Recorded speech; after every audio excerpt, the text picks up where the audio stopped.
சென்னை தலைமைச் செயலகத்தில் வேளாண் மற்றும் உழவர் நலத்துறை அமைச்சர் எம்.ஆர்.கே. பன்னீர்செல்வம் செய்தியாளர்களை சந்தித்து வருகிறார். அதனை காணலாம். முறையா அமைக்கல, அதனால நெல்மணிகள்லாம் வீணாகிருச்சு. எதிர்க்கட்சி தலைவர் குற்றம் சாட்டியிருக்காரு. அவர் எதிர்கட்சி தலைவர் எது குற்றம் சொல்ல வேண்டும் என்று எதை சொன்னாலும் பொய்யை சொல்லி உண்மை மாரி சொல்லி ஏமாத்திட்டு இருக்காங்க. இது நானும் களத்தில் நானும் ஆட்டத்தில் விவசாயம் பண்ணுறோம், நெல் போடுறோம், கஷ்டப்படுறோம். இப்போ நாங்கள் ஃப்ரீயாக இப்போ 4.5 ஆண்டு காலத்தில் இப்போ நெல் கொள்முதல் செய்வதில் முதலமைச்சர் அவர்கள் உடன் நடவடிக்கை எடுத்து அதன் அடிப்படையிலே நாங்கள்லாம் நெல்லை குறித்த நேரத்தில் குறித்த அளவுக்கு நாங்கள் கொடுத்து கொண்டிருக்கின்றோம். இப்போது எடப்பாடி அவர்கள் சொல்கின்றார்கள், நாங்கள் 2000 மூட்டை ஏன் வாங்கக்கூடாது, ஒரு டிபிசி 2000 மூட்டை வாங்கக்கூடாது, ஏன் வாங்கல என்று ஒரு குற்றத்தை வைக்கிறார். அது அடிப்படையில் அவர் ஆட்சி காலத்தில், அவர் முதலமைச்சராக இருந்த காலத்தில் ஒரு டிபிசிக்கு ஒரு நாளைக்கு 600 மூட்டை, அதிகபட்சம் 700 மூட்டை நெல் கொள்முதல் செய்ய வேண்டும் என்று அவர்கள் நிர்ணயம் செய்திருந்தார்கள். ஆக அப்போ அந்த காலத்தில் இப்போது அதே போல செய்தவர்கள் இப்போ நாங்கள் இப்போ எங்கள் முதலமைச்சர் அவர்கள் 1000 மூட்டை ஒரு நாளைக்கு ஒரு டிபிசியில் ஒரு மிஷின் 1000 மூட்டை பிடிக்கலாம் என்று இங்கே உத்தரவிட்டு இப்போ 1000 மூட்டை பிடித்து கொண்டிருக்கின்றோம்.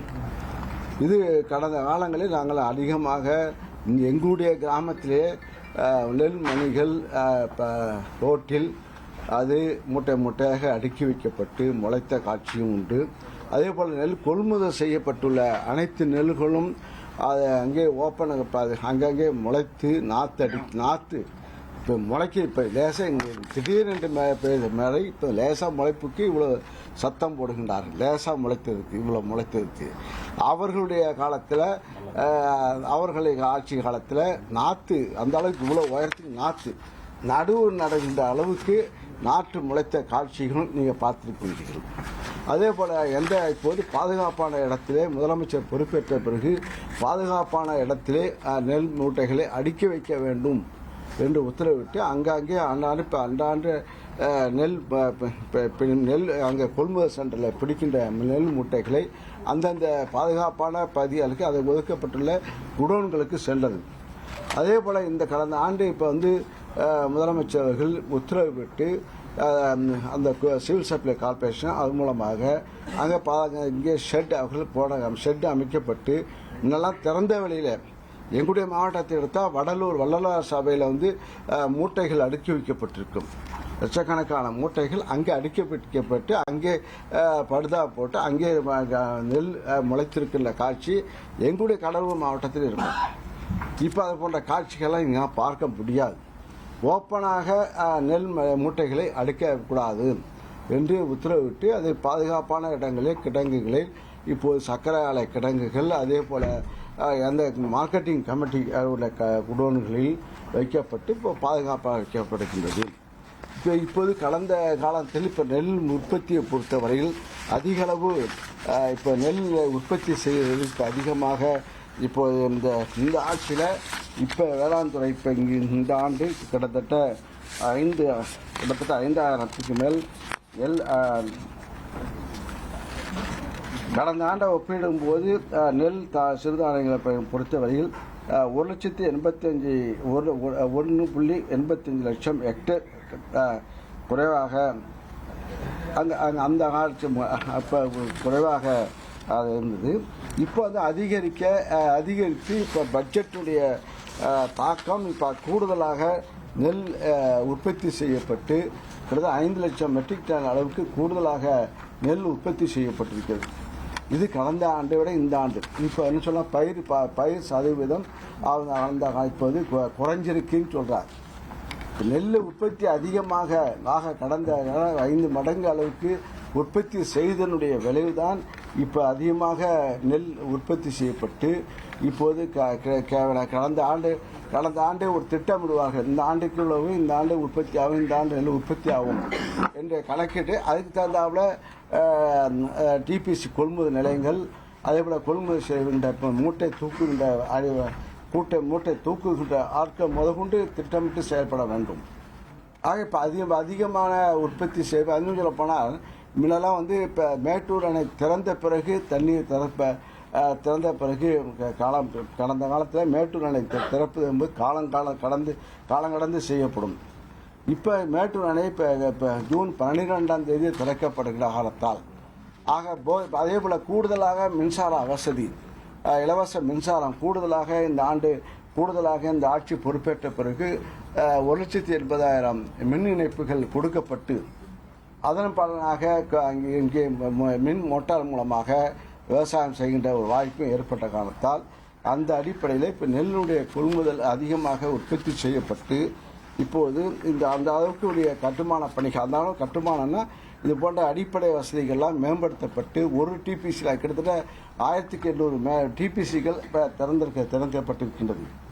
திறந்து வைத்து அதன் மூலமாக இப்போது விவசாயியுடைய நெல்லை உற்பத்தி செய்த நெல்லை கொள்முதல் செய்யப்படுகிறது. இப்போ கடலூர் மாவட்டத்தில் முழுமையாக எடுத்தாச்சு. அதே போல் மயிலாடுதுறை மாவட்டத்திலும் நெல் கூடுதலாக எடுத்தாச்சு. ஆக இப்போது திருவாரூர் மாவட்டத்தில் மட்டும் கொஞ்சம் இருப்பு இருக்கிறது. அதுவும் ஒரு பாதுகாப்பான இடத்திற்கு கொண்டு செல்லப்பட்டிருக்கின்றது. சொல்லுங்க. கடந்த ஆண்டை விட இந்த ஆண்டு குறுவை சாகுபடி 13 மடங்கு அதிகமா விளைஞ்சிருக்கு. ஆமா, அது ஒரு விவசாயிகளுக்கான ஒரு பெரிய வரப்பிரசாதம் இருந்தாலும் 13 மடங்கு அதிகமா விளைஞ்ச இந்த குறுவை சாகுபடி பெரும்பாலும் மழைகள்ல மாட்டக்கூடிய அபாயம் எப்பவுமே இருக்கு. குறுவைனாலே மழைக்கான பாதிப்பு தான் சார். அந்த 13 மடங்குக்கு அதிகமா விளைஞ்சதுக்கான அந்த குடோன் ஏற்பாடுகள் இல்லைன்றதுதான் இப்ப குற்றச்சாட்டா இருக்கு. ஏன்னா 700 மூட்டை 500 மூட்டைன்றது வழக்கமா இருக்குது சார். இப்ப கூடுதலாக குடோன் இந்த கரும்பு துறையில இருக்கின்ற கரும்பு ஆலையில் இருக்கின்ற குடோன்கள் இப்போது அதுவும் பயன்படுத்துவதற்கு உத்தரவிட்டு அதுக்கு அந்த நெல்லை எங்கள் சக்கராலையுடைய குடோனில் இப்போது நெல்லை அடுக்கி வைக்கப்படுகிறது. அதே போல் மார்க்கெட்டிங் கமிட்டி மூலமாக இருக்கின்ற குடோன்களிலும் இப்போது நெல் மூட்டைகளை அங்கே பாதுகாப்பாக வைக்கப்படுகின்றது. கிட்டத்தட்ட 140 ஆரம்பங்களில் நெல் மூட்டைகளை அடுக்கின்ற பணியை செய்து கொண்டிருக்கின்றோம். இது எக்ஸ்ட்ரா கூடுதலாக விளைந்த நெல்லை இப்போ கூடுதலாக இது போல். அதே போல் இன்னும் சொல்லப்போனால் இப்போ லாரி, இன்னும் சொல்லப்போனால் திருவாரூரில் இருக்கிறது காரணமே லாரி அதிகமான தேவைக்கு அதிகமான லாரிகள். இப்போ நீங்களே சொல்கிறீங்க, இப்போ அதிகமாக நெல் விளைஞ்சிச்சு, அதிகமான இப்போ இடம் இல்லை, அது ஷிஃப்டாக இருக்குது. அது ஷிஃப்ட். அதே போல் இப்போ இன்னும் சொல்லப்போனால் வடகிழக்கு மழை தொடங்கி அது கிட்டத்தட்ட 10-20 நாட்கள் ஆகும் மழை பெய்யுது. நம்மளுடைய நேரமா தொடங்கின அன்னைக்கே மழை. பணியாளர்கள் குடிக்கிறதுக்கான பணியாளர்கள் தான் கொண்டு போய் அங்க இறக்க வேண்டிய இடத்துல இருக்காங்க. அதெல்லாம் இப்போ கிராமத்துல ஒவ்வொரு வில்லேஜ்லயும் தேவையான பணியாளர்கள் இருக்கின்றார்கள். அதெல்லாம் பணியாளர்கள் தேவையான பணியாளர்கள் இருக்கின்றார்கள். தேவையான டிபிசி திறக்கப்படுகிறது. தேவையான அதுக்குரிய அந்த மிஷின்களும் அங்க கொடுக்கப்பட்டிருக்கிறது. ஒரு ஊரில் 2 மிஷின் வேண்டாம், 2 மிஷின் போடுறது. ஒரு மிஷினுக்கு 1000 மூட்டை பிடிக்கலாம், 2 மிஷின் போட்டால் 2000 மூட்டை பிடிக்கலாம். அதுக்கு ஏற்பாடு செய்யப்பட்டு துரிதமாக படுகிறது. ஆக நீங்களே சொல்றீங்க, திடீர்னு மழை பெஞ்சு திடீர்னு மழை வந்துச்சு. மழையும் இப்போ அளவு திடீர்னு மழை வந்த காரணத்தால் இப்போ இது போல ஒரு கொஞ்சம் தலைமாற்றம் தான் வரும். அது மழை இயற்கை இன்னும் சொல்ல முடியாது, குறை சொல்ல முடியாது. ஈரப்பதம் நெல்லை பொறுத்தவரை நாம் கொள்முதல் செய்கின்றதை இதுவரை எல்லா நெல்லையும் கொள்முதல் செய்தாச்சு. ஆக ஈரப்பதத்தில் நடைபெறும் போது அதுக்கு ஒன்றிய அரசுடைய பர்மிஷன் வேண்டும். அது அனுமதி கேட்டு துறையின் சார்பாக அனுமதிக்கு அனுப்பப்பட்டிருக்கிறது. ஆக கொள்முதல் நிலை 18% 22% உயர்த்தி வழங்க வேண்டும் என்று கோரிக்கை அரசு சார்பாக முன்வைக்கப்பட்டிருக்கிறது. ஆய்வுக்குழுக்கு நம்ம பர்மிஷன் கேட்டுக்கோமா சார்? அதுதான் அவங்க ஆய்வுக்குழு இப்போ கேட்டதுக்கு பிறகு அவங்க ஆய்வுக்குழு இப்போ இன்னும் இந்த மழை ஒரு மழை தான் ஃபர்ஸ்ட் மழை பெஞ்சிருக்கு. இன்னும் தொடர்ச்சியாக இந்த வடகிழக்கு பருவமழை அதிகமான வரவே உடனடியாக முதலமைச்சர் அவர்கள் உடனடியாக நடவடிக்கை எடுத்து இதுக்கு கடந்த வாரம் முதலமைச்சர் அவர்கள் காணொலி மூலமாக மாவட்ட ஆட்சித்தலைவர்களெல்லாம் அழைத்து அந்த துறையை சிவில் சப்ளை கார்பரேஷன் அதையும் அழைத்து வேளாண் துறை அதிகாரிகளையும் காணொலி மூலமாக இன்ஸ்ட்ரக்ஷன் கொடுத்தனால இந்த அளவுக்கு திடீர் தாக்குதல் சொல்லலாம் அதை இருக்கப்பட்டது.